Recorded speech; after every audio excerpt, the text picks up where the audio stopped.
What's up, it's cinemashogun here, and it looks like America is silently on the verge of entering another war, this time in South America. Much like the war in Israel and the war in Ukraine, there is a regional territorial dispute going on right now in South America between Venezuela and Guyana. Venezuela is claiming that this whole entire region of Guyana, I think it's the Essequibo region. I know I'm pronouncing it wrong. They're claiming that this region belongs to them. Now, it just so happens that this is a region that is rich with resources and oil. In fact, they discovered new oil there not that long ago. And Guyana is literally one of the fastest growing economies in the world right now. And now it looks as if Venezuela is getting ready to invade. We're watching, their military move around. We're watching them build troops up on the border. They're gathering their forces. They're putting out little propaganda videos claiming that they're building roadways for their army to travel directly into the region. And of course, America being America, I'm sure we're interested in some of the resources in this region as well. So we have stepped up and we're like, you're not going to invade Guyana. And we have already sent troops over there. And as we speak, they're doing little training exercises, getting ready for this invasion. Now, if this is not World War III, then I don't know what to call it. You have war in Europe. You have war in the Middle East.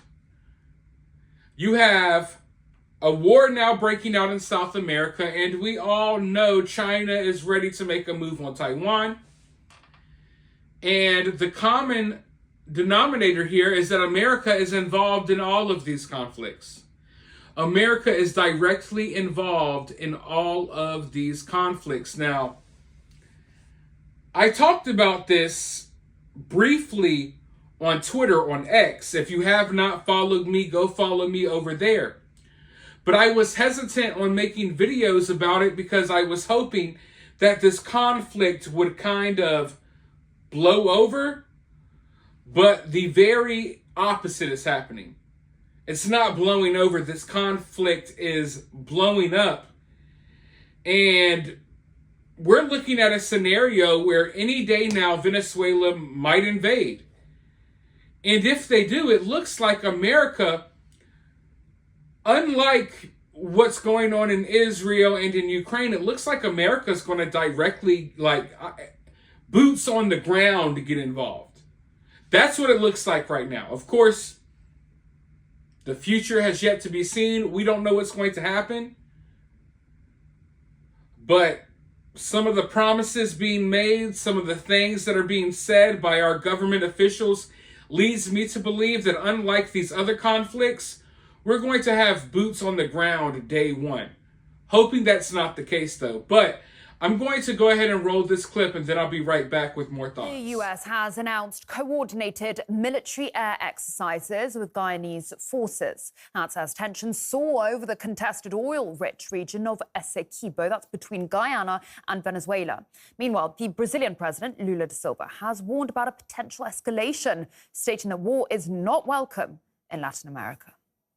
I'd like to say that we're going to treat the Guyana Essequibo matter with great care, because if there's one thing we don't want here in South America, it's a war. We don't need a conflict. What we need is to build peace, because we can only develop our country in peace. Tensions rose after Venezuela held a referendum on Sunday, with the majority of the population voting in favor of recognizing Essequibo as part of the nation. The Venezuelan president later announced measures to formalize the move, while also granting state oil and mining companies licenses to extract. Nicolas Maduro went on to reveal a map of the country, which now includes that new territory. This is the organic law to regulate the creation of the state of Guyana Essequibo and all the decisions of last Sunday. This is a completed map. State-owned oil company PDVSA and state-owned mining company CVG immediately proceed to grant the operating licenses for the exploration and exploitation of oil, gas, and mines in the entire area of our Guyana Essequibo. Professor of Latin American and Caribbean Studies at the City University of New York, Daniel Shaw, thinks that the dispute can be resolved peacefully and Washington's input isn't needed.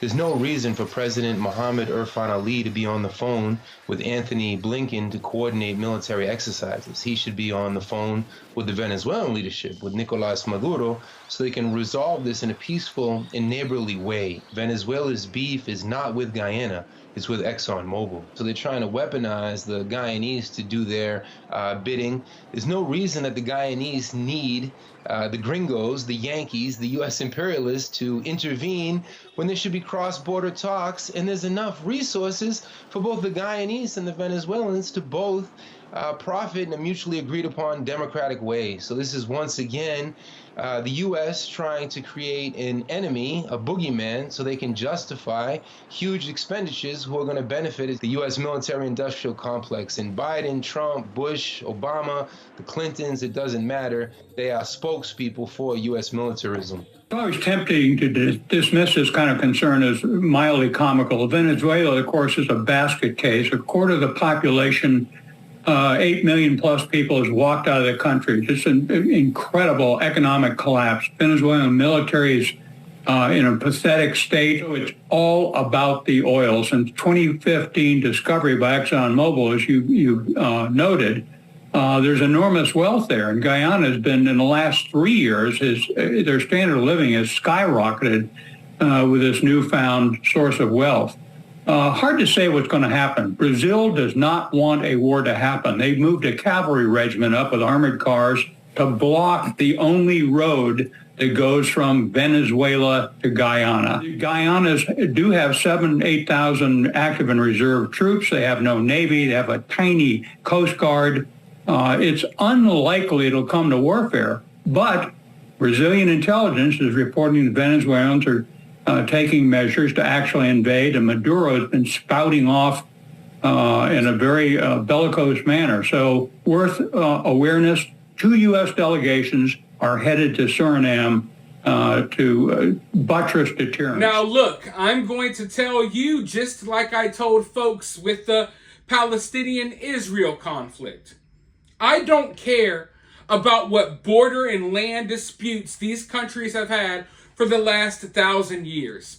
I don't care about disputes that they had 100 years ago. I don't care about anything that happened between these countries before I was born. So if you're here trying to argue your point that Venezuela is right, no, Guyana is right, I don't care. I don't care. What I care about is what is happening today. And what is happening today is that we are on the verge of war. And when it comes to Guyana, they got like 6,000 troops. What are they going to do? What are they really going to do? Not much, but expect America to defend them. That's what's going to happen. Now, let me be totally honest with you all. Look around the world. The world is in complete chaos. The world is ripping apart at the seams. Why is that? Why all of a sudden? I've been alive for over 30 years. Why all of a sudden are all of these countries trying to invade other countries? Why are all of these disputes happening right now? Why not 10 years ago? Why not 5 years ago? Why not 10 years from now? Why now? Well, the truth is because we have weak leadership in America. Yeah, I'll admit, America gets involved in everything. America pokes their nose in everything. We all know that, but guess what? Strong leadership in America is what deters a lot of these countries from doing the things that they're doing now. Okay? When the last guy was in office, when the guy was in office before that, and then the guy before that, you didn't see as much of this stuff happening. The world is looking at America right now. They're looking at our leaders. And I'm not just talking about Joe Biden. I'm talking about the man ladies in our military, the man ladies running our country. They're looking at our country and they're laughing. They're viewing now as an opportunity to strike. This is why this didn't happen in 2015 when they discovered all of the oil there. No, that didn't happen in 2015. They waited until now because America is under weak leadership and they think that now is the opportune time. That's why you see Russia making moves. That's why you see all of these other countries making moves, China, Venezuela. You got what's going on in Israel. It's not a coincidence. It's not like the whole world sat by plotting, meeting with each other that, hey, in 2023, we're going to go crazy. We're going to invade. We're going to go to war. No. They sat back. They watched America become weak.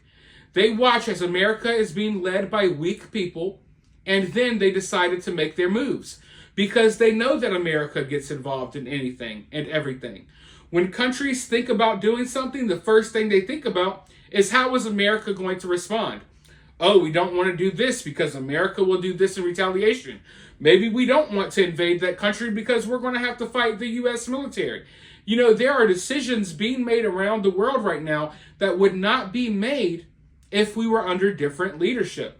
That's just the reality. I don't care who you voted for. I don't care if you're Democrat, Republican. It doesn't really matter. At the end of the day, we have to acknowledge the truth, and that's the truth. And if you think it's not the truth, I don't know what to tell you, because the rest of the world sees it. You may be trying to live in your bubble, pretending like everything's okay, and we have the greatest person in the world leading our country, but we don't. We don't. Things are going downhill fast.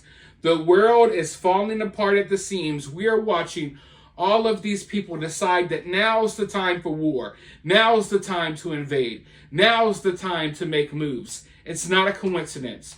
This is all happening for a reason, and I just told you the reason why. It's up to you if you want to believe it or not, but I can tell you right now, we're going to continue. Over the next year, we're going to continue seeing these things happen, and hopefully something changes, but I guess only time will tell. But for now, keep your eyes on Venezuela. Hopefully, the U.S. military doesn't have to go over there and fight because we're already on the verge of fighting in the Middle East. The Secretary of Defense threatened that if we don't send more money to Ukraine, that we'll be fighting Russia soon as well. Things are not looking good. There's no way to spin it. But let me know your thoughts about this down in the comments below. While you're down there, if you're feeling generous, you can donate and help support the channel directly without anyone else taking a cut via Cash App. I will have my Cash App in the pinned comment of this video, or you can send a super thanks, or for free, you can help the channel in many ways by liking the video, commenting, subscribing, ringing that notification bell, all of that good stuff. But with that being said, I will talk to you all soon in the next video.